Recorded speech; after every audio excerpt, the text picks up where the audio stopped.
சென்னை மருத்துவக் கல்லூரியில் மருத்துவம் படித்து மருத்துவராக பணியாற்றி பின்னர் இந்த சமூகத்திற்காக தற்போது சமூக பணியும் ஆற்றி வருபவர்.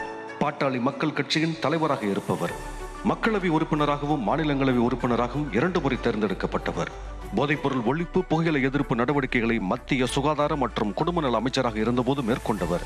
தேசிய கிராமப்புற சுகாதார திட்டத்திற்கு அடித்தளமிட்டவர். ஊர்ப்புற மருத்துவத்தில் பெரிதும் ஆர்வம் காட்டுபவர். பசுமை தாயகம் எனும் அரசு சாரா சுற்றுப்புற சூழல் பாதுகாப்பு இயக்கத்தின் தலைவராக பணியாற்றியவர்.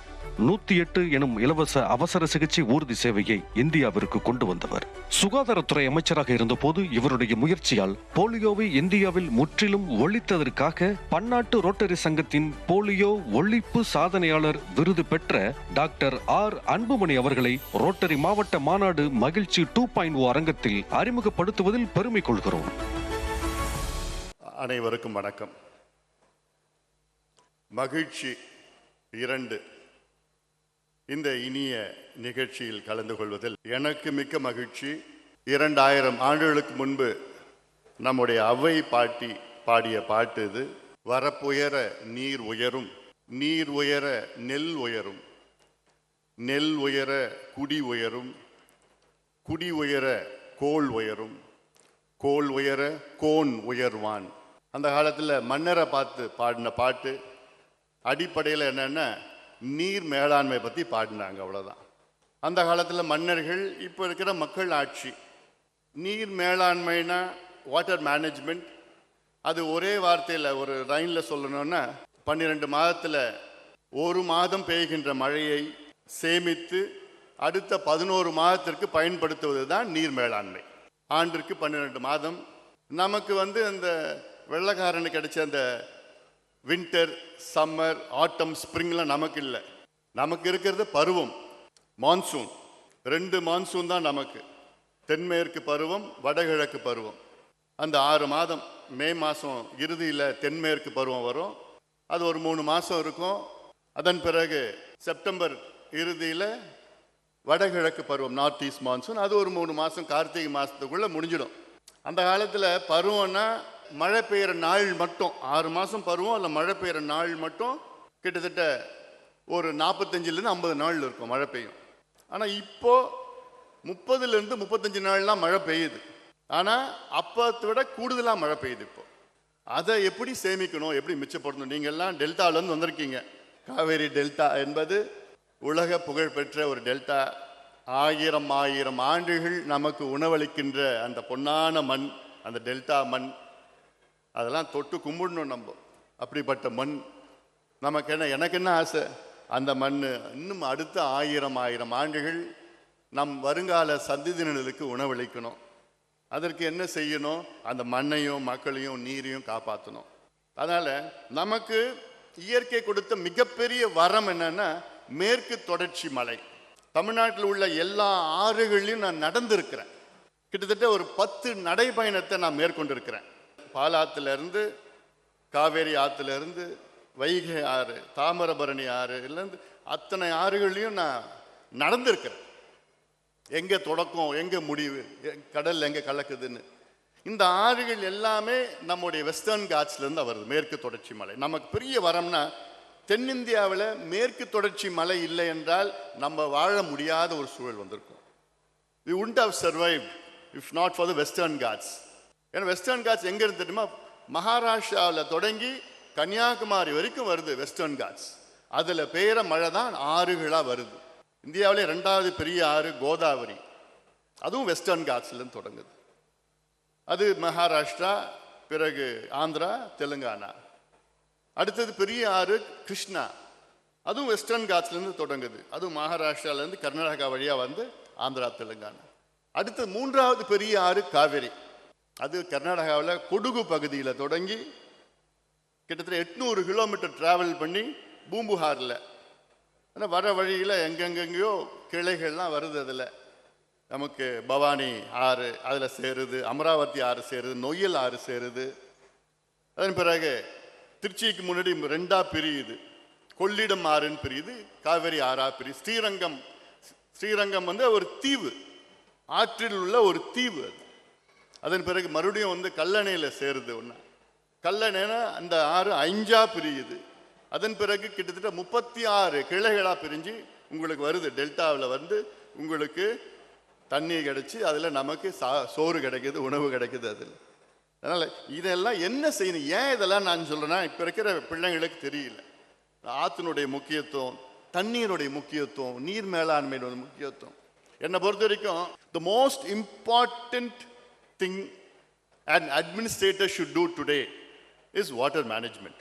என்னை பொறுத்த வரைக்கும் அது கல்வி, சுகாதாரம், தொழில் வளர்ச்சி எல்லாத்தோட முக்கியமும் நீர் மேலாண்மை தான். அதை மட்டும்தான் செய்ய மாட்டாங்க. அதான் பிரச்சனை. எனக்கு தண்ணிக்காக 3வது உலக போர் வரும்னு சொல்லிட்டு இருக்கிறாங்க. நீர்னால எவ்வளோ நமக்குள்ள பிரச்சனைகள். இன்னைக்கு தமிழ்நாட்டில் நம்ம இருக்கிறோம், நம்ம சண்டை போட்டுட்டு இருக்கோம். கர்நாடகாவில் தண்ணி கேட்குறோம், கேரளா கூட சண்டை போடுறோம், ஆந்திரா கூட சண்டை போடுறோம். ஆனால் தமிழ்நாட்டில் நிறைய தண்ணி இருக்கு, சேமிப்பது கிடையாது.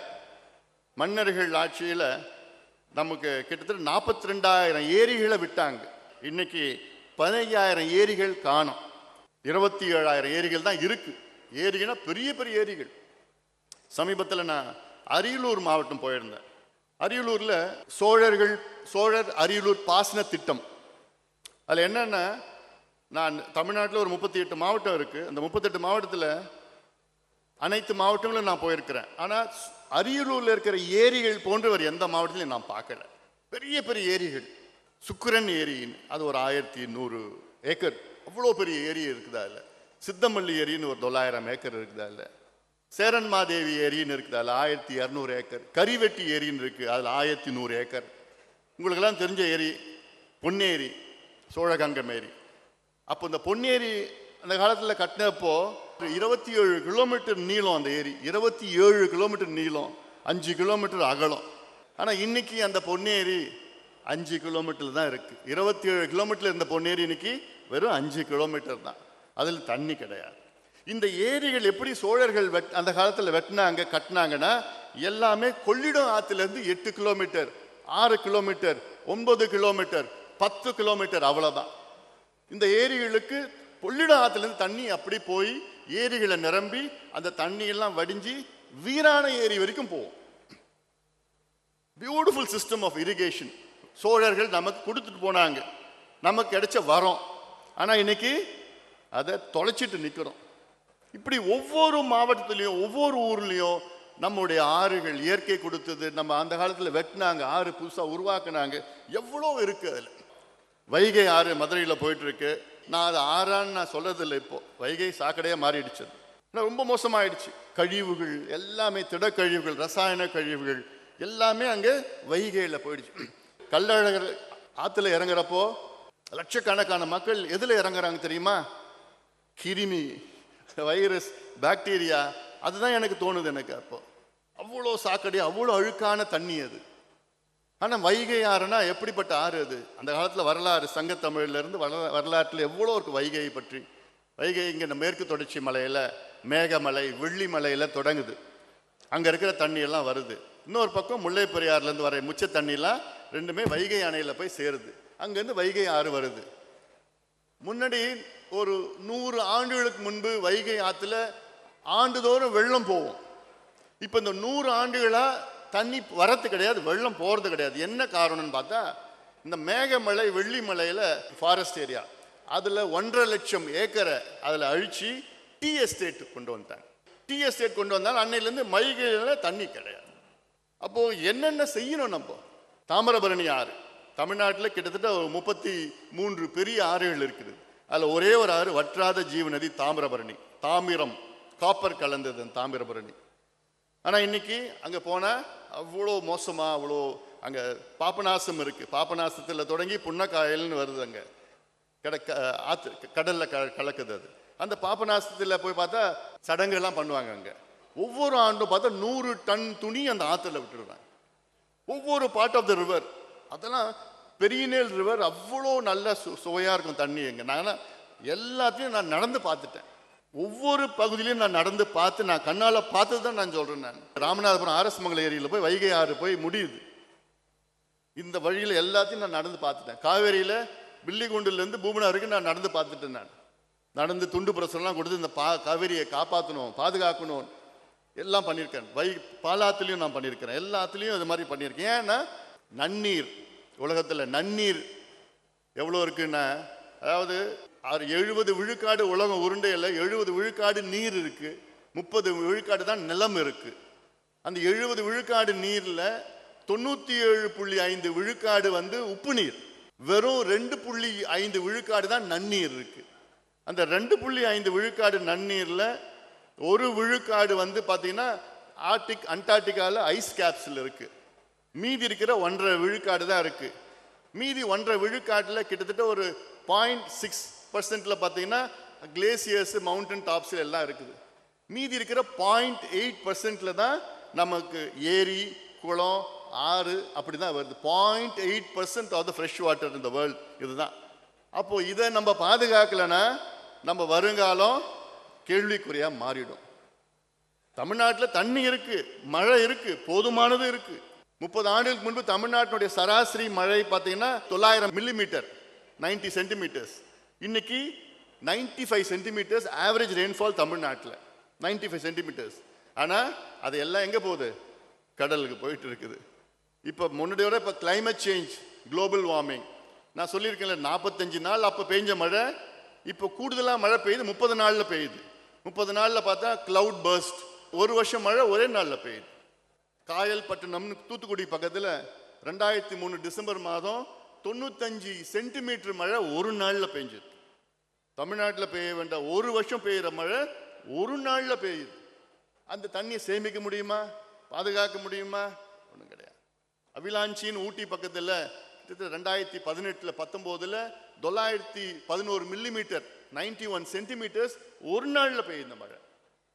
அப்போ இதெல்லாம் கிளைமேட் சேஞ்ச், குளோபல் வார்மிங்னால இதெல்லாம் you going to see more frequently all these events. Climate சேஞ்ச்னா நமக்கு ரொம்ப மோசமான ஒரு கட்டத்தில் நம்ம இருக்கிறோம். ஏன்னா இப்போ சைக்ளோன்னா சூப்பர் சைக்ளோன் தான் பார்க்குறோம். இப்போ நமக்கு சைக்ளோன்னா இந்தியாவில் வர்றது சைக்ளோன், பசிபிக் ஓஷனில் வர்றது வந்து டைஃபூன்னு சொல்லுவாங்க, அட்லாண்டிக் ஓஷனில் வர்றது வந்து ஹரிகேன் சொல்லுவாங்க. இப்போ பார்த்தா hurricane, super hurricane, super cyclone, super typhoon. பிலிப்பைன்ஸில் போன மாதம் 2 சூப்பர் டைஃபூன் வந்தது, 2 எதிரையோ பேர் இறந்துட்டாங்க. இதெல்லாம் அடிக்கடி நம்ம பார்க்க போகிறோம். அதுக்கு என்ன செய்யணும்? தயார் நிலையில் நம்முடைய இருக்கிற ஏரி, குளங்களை, ஆறை காப்பாற்றணும், பாதுகாக்கணும். பேசிக்காக ஆற்றுல என்ன பண்ணணும்? தடுப்பணை கட்டணும். நீங்கள் டெல்டாவில் இருக்கிறீங்க, உங்களுக்கு தெரியும் தடுப்பணையோடைய அருமை பற்றி தெரியும். அதுவும் கொள்ளிடம் ஆற்றுல எவ்வளோ, நான் எத்தனையோ போராட்டம் பண்ணிட்டேன். அது இப்போ தான் ஆதனூர் குமாரமண்டலில் ஒரு தடுப்பணை கட்டியிருக்கிறாங்க. அல்லக்குடியில் 3 முறை நான் போராடி இருக்கேன். அல்லக்குடி என்பது கொள்ளிடம் ஆத்தங்கரையில் இருக்கிற ஊர். அங்கே நான் 3 முறை போயிருக்கிறேன். அங்கே போய் அங்கே இருக்கிற விவசாயிகள் என்கிட்ட கேட்ட கேள்வி, என்கிட்ட ஒன்று கோரிக்கை வச்சாங்க. ஐயா, எங்களுக்கு குடிக்கிறதுக்கு தண்ணி வேணும் ஐயான்னு கேட்டாங்க. எனக்கு நம்ப முடியல. என்னையா சொல்கிறேன்? கொள்ளிடம் ஆறு உங்கள் ஊர் வழியில் கரையில் இருக்கிற, ஏன் பிரச்சனை? என்ன பிரச்சனை? குடிக்கிறது தண்ணி இல்லைன்னு எப்படி சொல்லலாம்? இல்லையா, உப்பு தண்ணி ஆயிடுச்சு, கடல்லேருந்து தண்ணி வந்து உப்பாயிடுச்சு. வருஷத்தில் 20 நாள் தான் நல்ல தண்ணி கடலுக்கு போகுது, மற்ற நாள் எல்லாமே கடல் இருக்கிற தண்ணி இங்கே வந்துடுச்சு. எங்களுக்கு குடிக்கிறது, விவசாயம் விட்டுடுங்க, குடிக்கிறதுக்கு எங்களுக்கு தண்ணி கிடையாது அப்படின்னு. அப்போதான் நான் பார்த்து அந்த தண்ணியை போய் டேஸ்ட் பண்ணி பார்த்தா உப்பா. இதுக்கு என்ன செஞ்சிருக்கணும்? அங்கே பேசிக்காக ஒரு தடுப்பணை ஒன்று கட்டணும். கடல் தண்ணி இந்த பக்கம் வராமல் பார்த்துக்கணும். முகத்துவாரத்தில் அங்கே ஒரு தடுப்பணை கட்டினா அங்கேருந்து தண்ணி வராமல் பார்த்துக்கணும். இதெல்லாம் எப்பயோ செஞ்சுருக்கணும், 50 வருஷத்துக்கு முன்னாடி செஞ்சுருக்கணும். இதெல்லாம் சின்ன சின்ன இஷ்யூஸ், இதெல்லாம் அங்கே இந்த லோக்கல் இஷ்யூஸ் எல்லாமே இருக்குதா இல்லை இதெல்லாம். ஆனால் ஏன் தடுப்பணை கட்ட மாட்டுறாங்க? நாங்கள் எத்தனையோ போராட்டம் பண்ணிட்டோம். ஏன் கட்ட மாட்டாங்கன்னா, மணல் எடுக்க முடியாது, மணல் எடுத்து அதில் சம்பாதிக்க முடியாது. நிறைய ரீசன்ஸ் இருக்குது அதில். ஆனால் எனக்கு ரொம்ப சந்தோஷம் என்னென்னா, நீங்கள் டெல்டாவில் பார்த்தா கும்பகோணம், மயிலாடுதுறை, தஞ்சாவூர், பட்டுக்கோட்டை, இந்த பகுதியில் திருவாரூர், நாகை, இப்படிலாம் வந்துட்டு உங்களெல்லாம் பார்த்து சோ மெனி ஆஃப் யங்ஸ்டர்ஸ் நீங்கள் தன்னார்வமாக இங்கே வந்து ரோட்டியில் இணைஞ்சு சேவை செய்து, மக்களுக்கு சேவை செய்து, மக்களை வாழ்க்கையை முன்னேற்றணும், உங்கள் பகுதியை முன்னேற்றணும், ஏரிகளை காப்பாற்றணும்னு நிறைய பேர் பண்ணியிருக்கிறீங்க. Medical camps நடத்திருக்கீங்க. ரோட்டரி வந்து நீங்கள் இந்தியாவில் போலியோ ஒழிச்சது நீங்கள் தான். I would congratulate every one of you. ஏன்னா நீங்கள் இல்லைன்னா இந்நேரம் போலியோ இந்தியாவில் ஒழிச்சிருக்க முடியாது. India has eradicated polio because of Rotary. ஏன்னா நான் அமைச்சராக இருந்தேன். நான் சுகாதார அமைச்சராக நேரத்தில் அந்த நேரத்தில் தான் நம்ம போலியோ ஒழிச்சோம். நானும் பல ரோட்டரி மீட்டிங் நான் போயிருக்கிறேன். அப்போ நான் சொல்லியிருக்கிறேன், நீங்கள் ஒரு ஏரியை அடாப்ட் பண்ணுங்க. ஏன்னா ஏரிகள் நான் சொல்லியிருக்கிற ஏரிகள்லாம் மன்னர்கள் வெட்டிருந்து நமக்கு வரம் அது. ஆனால் நமக்கு இன்னைக்கு சொல்கிறேன் 15,000 ஏரிகள் காணலை, இல்லை, போயிடுச்சு. அப்போ ஏரி இல்லாத நீர் மேலாண்மை ஒன்றுமே நம்ம நினச்சோடு பார்க்க முடியாது. அதனால் இதெல்லாம் நீங்கள் அடாப்ட் பண்ணுங்கள், ஏரியை அடாப்ட் பண்ணுங்கள். இல்லை நீங்கள் இல்லை அதுக்கு இல்லைன்னா ஒரு கவர்மெண்ட் ஹாஸ்பிட்டல் இருந்ததுன்னா அந்த கவர்மெண்ட் ஹாஸ்பிட்டலில் நீங்கள் போய் வருஷம் வருஷம் ஏதோ ஒரு நாள் ஃபிக்ஸ் பண்ணி அதுக்கு பெயிண்ட் அடிங்க. பாத்ரூம்ஸ் நல்லா செஞ்சு கொடுங்க. கவர்மெண்ட் ஹாஸ்பிட்டல் உள்ள பாத்ரூமுக்குள்ளே நீங்கள் போக முடியாது, ரொம்ப ரொம்ப மோசமாக இருக்கும். அந்த பாத்ரூமை நீங்கள் புதுசாக கட்டி கொடுங்க. அட்லீஸ்ட் பேசிக்காக க்ளீன் பண்ணி ஏதோ பண்ணி அதான் அது மாதிரி ஒரு பிஹெச்சி இருக்குது, ஒரு சிஹெச்சி இருக்குது, இல்லை டிஸ்ட்ரிக்ட் யூனிட் இருக்குது, கம்யூனிட்டி ஹெல்த் சென்டர் இருக்குது. இதெல்லாம் அதற்கு நீங்கள் செய்யணும். அதெல்லாம் என்ன இதுதான் செய்யணும்னு ஒன்றும் கிடையாது. இதெல்லாம் நீங்கள் செய்ய வேண்டும் என்று உங்களை நான் அன்போடு நான் கேட்டுக்கொள்கின்றேன். ஏன்னா இப்போ இருக்கிற சூழல் நம்ம வரும், இன்னும் போக போக இன்னும் மோசமாக நம்ம பார்க்க போகிறோம். நமக்கு இன்னைக்கு மழை பெய்யுது. இந்த வருஷம் பார்த்தீங்கன்னா மேட்டூர் டேம் கிட்டத்தட்ட 7 முறை நிரம்பி இருக்கு. 50 டிஎம்சி தண்ணி இன்னைக்கு கடல்ல போயிருக்கு. டிஎம்சினா என்னன்னா 1000 மில்லியன் கியூபிக் ஃபீட். அதாவது ஒரு டிஎம்சினா எவ்வளோ தண்ணினா, ஒரு கியூபிக் ஃபீட், ஒரு கியூபிக் ஃபுட்னா 1 foot by 1 foot by 1 foot, 1 breadth, length, breadth, width. So அது 28 லிட்டர் கொள்ளும். ஒரு கியூபிக் ஃபுட் 28 லிட்டர்ஸ்.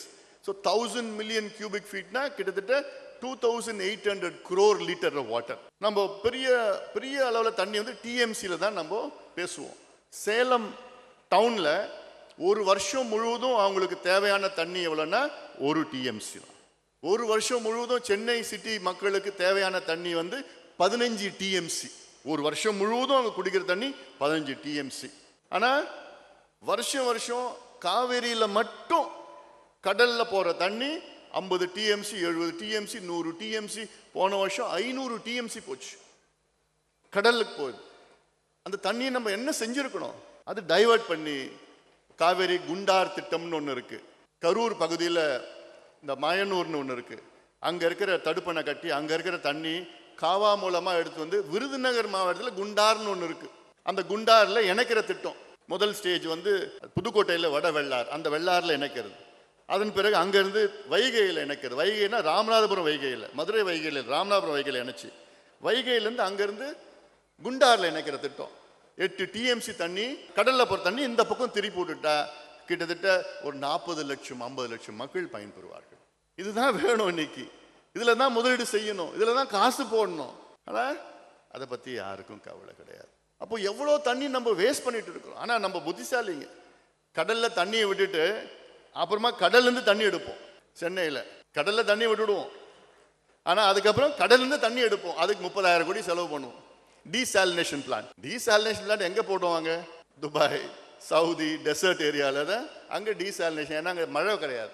அங்கே மழையே 30 மில்லிமீட்டர் 50 மில்லிமீட்டர் தான் மழை பெய்யும். நமக்கு 1000 மில்லிமீட்டர் மழை பெஞ்சிட்டு இருக்குது. தண்ணி நம்ம மிச்சப்படுத்தி ஏரி குளத்தை புதுசாக ஏரி உருவாக்குங்க, தடுப்பணை கட்டுங்க, அதை தேக்கி வையுங்க, கிரவுண்ட் வாட்டர் ரீசார்ஜ் பண்ணுங்க. ஒரு பக்கம் ஈரோடு திருப்பூர்ல 1800 அடிக்கு தண்ணி போயிடுச்சு. இன்னொரு பக்கம் தண்ணி கடலுக்கு அமுச்சிட்டு இருக்கிறோம். நமக்கு அந்த அளவுக்கு நமக்கு சிந்தனை இல்லை. என்ன செய்யணும்? வாட் நெக்ஸ்ட்னா இதில் தான் அதிகமாக முதலீடு செய்ய வேண்டும். ஏன் உங்ககிட்ட நான் சொல்றேன்னா, உங்களுக்கு சுற்றி இருக்கிறவங்க கேட்குற நிலையில் இருக்கிறாங்க. இதுதான் ப்ரெஷர் பில்டிங். இதெல்லாம் அரசுக்கு அழுத்தம் கொடுங்க, உங்களுக்கு தெரிஞ்சவங்களுக்கு அழுத்தம் கொடுங்க, இதை பற்றி பேசுங்க. நீங்கள் எவ்வளோ சொத்து சேர்த்து வச்சாலும் ஒன்றும் ஆக போகிறது கிடையாது, வேஸ்ட். அதெல்லாம் தண்ணி இல்லைன்னா ஒன்றுமே வாழ முடியாது. அரசு எந்த அரசு வந்தாலும் சரி, நீங்கள் pressure the government to invest in water management. இப்போ கேரளா எடுத்துக்கங்க. கேரளாவில் அவங்களுக்கு மழை 3000 மில்லிமீட்டர் மழை பெய்யுது ஒரு வருஷத்தில். அந்த 3000 மில்லிமீட்டர் 2000 மில்லிமீட்டர் கடலுக்கு போயிட்டு இருக்கு. அவங்களுக்கு தேவையில்லை. கேரளா சின்ன நிலம், சின்ன ஸ்ட்ரிப் ஆஃப் லேண்ட் தான். ஆனால் கேரளாவில் என்ன இருக்குன்னா, அங்கே ஆற்றுல மணல் எடுக்கக்கூடாதுன்னு சட்டம் இருக்கு. அந்த மணல்லாம் எங்கேருந்து போகுது? நம்ம ஊர்லேருந்து தான் போகுது. கேரளாவில் மலையை உடைக்கக்கூடாதுன்னு சட்டம் இருக்கு. அந்த மலையெல்லாம் எங்கேருந்து போகுது? நம்ம ஊர்லேருந்து தான் போகுது. கேரளாவில் காடு அழிக்கக்கூடாதுன்னு சட்டம் இருக்கு. அந்த மரம்லாம் எங்கேருந்து போகுது? நம்ம ஊர்ல இருந்து தான் போகுது. அவங்க புத்திசாலிங்க கேரளா. அங்கே பார்த்தீங்கன்னா கேரளாவில் அவ்வளோ அழகாக இருக்கும், அவ்வளோ வளமாக இருக்கும், அவ்வளோ செழுமையாக இருக்கும், அவ்வளோ சுத்தமாக இருக்கும், தூய்மையாக இருக்கும், சுற்றுச்சூழல் பாதுகாப்பாங்க, எந்த குப்பையும் போட மாட்டாங்க, அவ்வளோ இருக்கு. ஆனால் இங்கே எல்லாத்தையும் அழிச்சு ஒழிச்சு நாசப்படுத்தி எல்லாத்தையும் அழிக்கிற ஒரு மனநிலையில தான் இங்கே காலங்காலமாக நம்ம இருக்கிறோம். எல்லாம் இங்கேருந்து போகுது. இங்கே நம்ம மலையை அழிக்கிறோம், மண்ணை அழிக்கிறோம், எல்லாத்தையும் அழிச்சு கிழிச்சு அங்கே வைக்கிறோம், பெங்களூரில் விற்கிறோம், மலையை பெரிய பெரிய மலையை உடச்சி வித்துட்டு இருக்கிறோம். இதெல்லாம் நாளைக்கு யாருக்கு பாதிப்பு? உங்கள் பிள்ளைகள், உங்கள் பேர பிள்ளைகள் தான் பாதிப்பு. அதான் நீங்கள் கேளுங்க, கேள்வி கேளுங்க. இந்தியாவில் 670 ஆறுகள் மாசு அடைந்த ஆறுகள், மாசு அடைந்தா பொல்யூட்டட் ரிவர்ஸ், நிறைய ஆயிரக்கணக்கான ஆறுகள் இருக்கு. அதில் 670 ஆறுகள் வந்து பொல்யூட்டட், அதில் 250 மோஸ்ட் பொல்யூட்டட், அதில் 37 ஆறுகள் எக்ஸ்ட்ரீம்லி பொல்யூட்டட். அந்த 37 5 தமிழ்நாட்டில் இருக்கு, 5ல் 3 சேலத்தில் இருக்கு, 2 சென்னையில் இருக்கு. சென்னையில் உங்களுக்கு தெரியும், மூக்க பிடிச்சாலே கூவோன்னு சொல்லுவீங்க. அடுத்தது அடையாறு ஆறு, சேலத்தில் சரபங்க ஆறு, மணிமுத்தாறு, வசிஷ்ட நதியின் 3 ஆறு சேலம் மாவட்டத்தில் இருக்கு. 37 எக்ஸ்ட்ரீம்லி பொல்யூட்டட் ரிவர்ஸில் 5 தமிழ்நாட்டில் இருக்கு. அப்போ இதெல்லாம் என்ன நினைச்சு கூட பார்க்க முடியல என்னால. இதுக்கு எல்லாம் வழி இருக்கு. தெம்ஸ் ரிவர் இருக்கு லண்டன்ல, அதெல்லாம் ஒரு காலத்தில் சாக்கடையா போயிடுது, இப்போ மீன்லாம் வருது. அதில் எவ்வளோ உதாரணங்கள் இருக்கு உலக அளவில். நிச்சயமா இதெல்லாம் செய்யலாம், மாற்றலாம், கொண்டு வரலாம். மனசு இருக்கணும், விஷன் இருக்கணும், அது தெரியணும், அதை பற்றி பிற்காலத்தில் இதெல்லாம் பயன்படுவோமே, அடுத்த தலைமுறைக்கு இது பயன்படுவோம்னு அந்த உணர்வு இருக்கணும். நொய்யல் ஆறு கோயம்புத்தூரில் போய் திருப்பூர் வழியாக போய் கரூர் மாவட்டத்தில் போய் காவேரியில் கலக்குது நொய்யல். நொய்யல்னா நோய்களை தீர்க்கின்ற ஆறு, நொய்யல் ஆறு.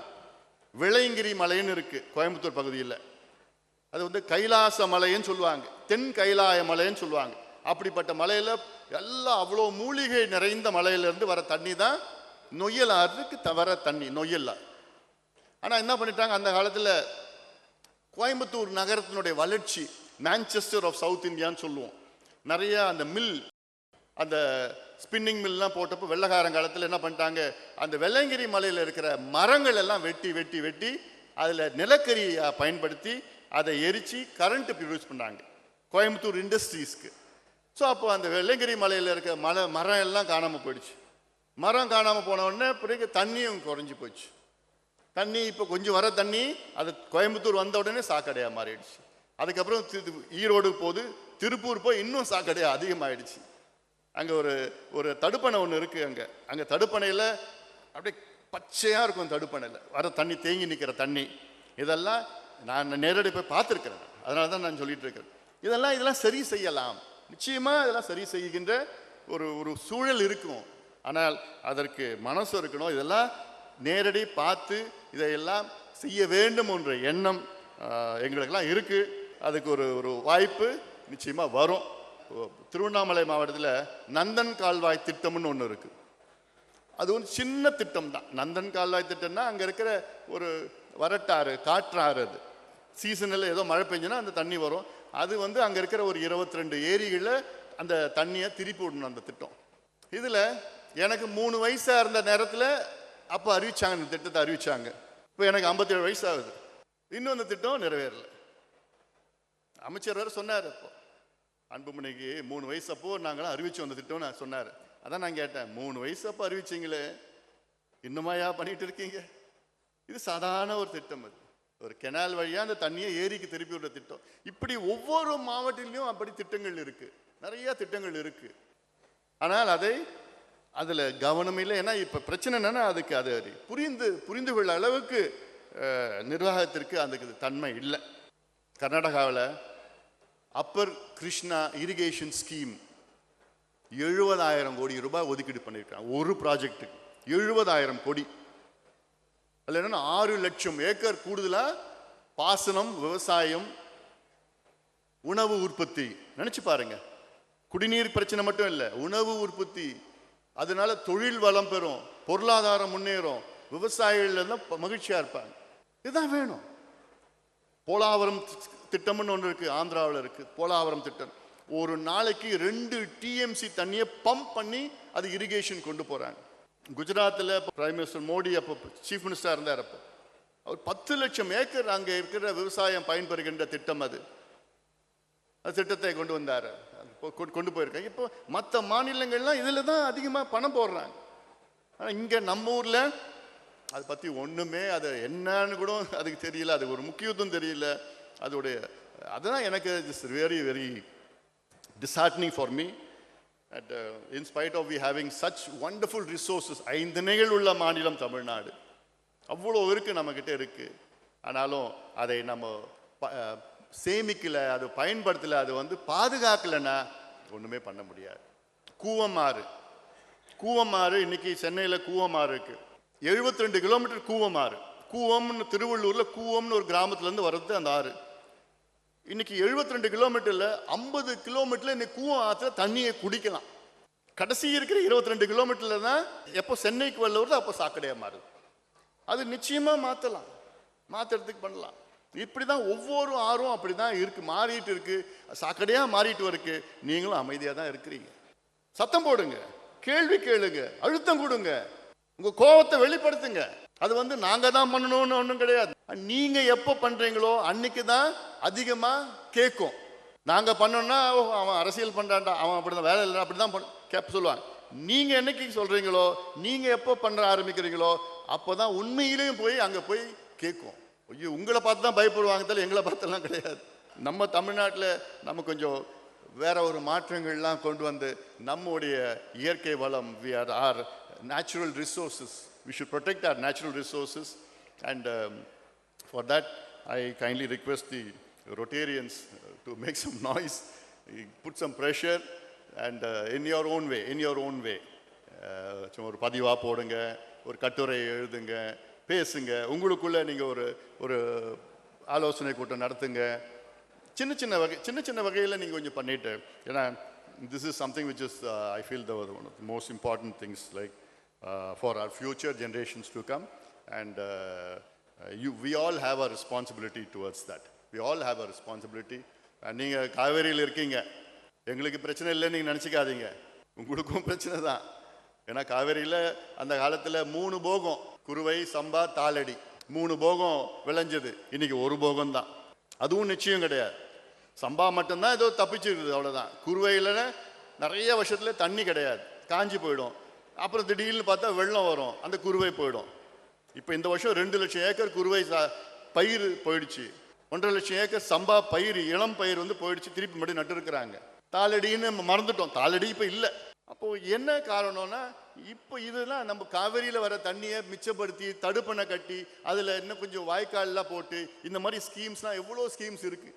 அதுக்கு நம்ம தண்ணியை பயன்படுத்துவதற்காக இதுதான் நீர் மேலாண்மை. அதனால தான் அந்த காலத்தில் அவை பாட்டி சொன்னாங்க, வரப்பு உயர நீர் உயரும், நீர் உயர நெல் உயரும், நெல் உயர குடி உயரும். வரப்புனா உங்களுக்கு தெரியும், வரப்பு, அந்த வரப்பு கொஞ்சம் அதிகமாகிடுச்சுன்னா நீர் அதிகமாக தேங்கும், நெல்லுக்கு நீர் தேவைப்படும். அந்த நீர் இருந்தால் நெல் நல்லா விளையும். நெல் நல்லா விளைஞ்சதுன்னா அங்கே நெல் பயிரிடுந்தா அங்கே வீடு சந்தோஷமாக இருப்பாங்க, வசதியாக போயிடும். அந்த வீடு நல்லா இருந்ததுன்னா சுற்றி இருக்கிற எல்லா வீடும் நல்ல பொருளாதாரம் வளர்ச்சி இருக்கும், எல்லாமே இருக்கும். அப்படி வந்துச்சுன்னா யாருக்கு அந்த பேர் நல்ல பேர் வரும்? மன்னருக்கு நல்ல பேர் வரும். கோன் உயர்வான், மன்னருக்கு நல்ல பேர் வரும். அதுதான் இப்போ நீங்கள் செய்ய வேண்டியது. அதனால் அதில் அந்த தலைப்பில் தான் நான் இப்போ பேசிகிட்டு இருக்கிறேன். நான் நல்ல ஒரு வளர்ச்சியோட தமிழகம் அமைய வேண்டும் என்று உங்களை அன்போடு கேட்டுக்கொண்டு அன்போடு அமர்கின்றேன். வணக்கம். நீர் என்பது இயற்கையின் அருள், ஆனால் இன்று அது அலட்சியத்தால் அபாயத்தின் விளிம்பில் இருக்கிறது. இந்த உண்மையை எண்ணங்களாக மட்டுமல்ல, பொறுப்புணர்வாகவும் சமூக கவலையாகவும் மாற்றி நமக்கு அளித்த சிறப்பு விருந்தினர் அவர்களுக்கு மாவட்ட ஆளுநர் அவர்களும் மாவட்ட முன்னாள் ஆளுநர்கள் திரு பிடிஜி ஜோசப் சுரேஷ்குமார் மற்றும் டாக்டர் பிடிஜி செங்குட்டுவன் அவர்களும் மரியாதை செய்ய அன்புடன் கேட்டுக்கொள்கின்றோம்.